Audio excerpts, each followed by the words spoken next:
Hello guys, welcome back to our channel. তোমাদের সাথে কিছুদিন আগে একটা চিড়িয়াখানার বড় ভ্লগ শেয়ার করেছিলাম। তোমরা যদি দেখতে চাও আমি এই ভিডিওতে লিংক দিয়ে দেব, তোমরা দেখে নিতে পারো। আমরা গেছিলাম কিছুদিন আগে চিড়িয়াখানায়। এবার আমরা অনেকগুলো পশু দেখেছিলাম। কি কি দেখেছিলাম সব কিছু তো আমি এখানে দিতে পারিনি, এটা একটা ছোট্ট মিনি ব্লগ দিয়েছি। তো সব কিছু বড় ব্লগে আছে, আর কি কি করলাম, কত কিছু পাখি কত পশু দেখেছি সব কিছু ব্যাপারে ওখানে বলা আছে। এখানে তোমাদের কিছু কিছু জিনিসই দেখালাম। এটা লেমুর, তার আগে আমরা ভাল্লুক, জিরাফ, হরিণ অনেক কিছুই দেখলাম, অনেক ধরনের পাখি দেখেছি।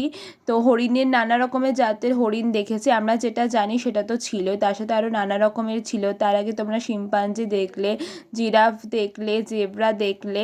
এটা একটা হরিণের জাত ছিল, দেখতেই পাচ্ছ। বক আরও নানা ধরনের পাখি ছিল। এটা ময়ূরের অন্যরকম কালারের ময়ূর, খুবই সুন্দর ছিল। এটা বাঘ, এটা হচ্ছে রয়্যাল বেঙ্গল টাইগারটাই ছিল। তারপর হায়না, তারপর আমরা জংলি কুকুরও দেখেছিলাম। একসাথে এত পশু দেখে তো খুবই ভালো লেগেছে।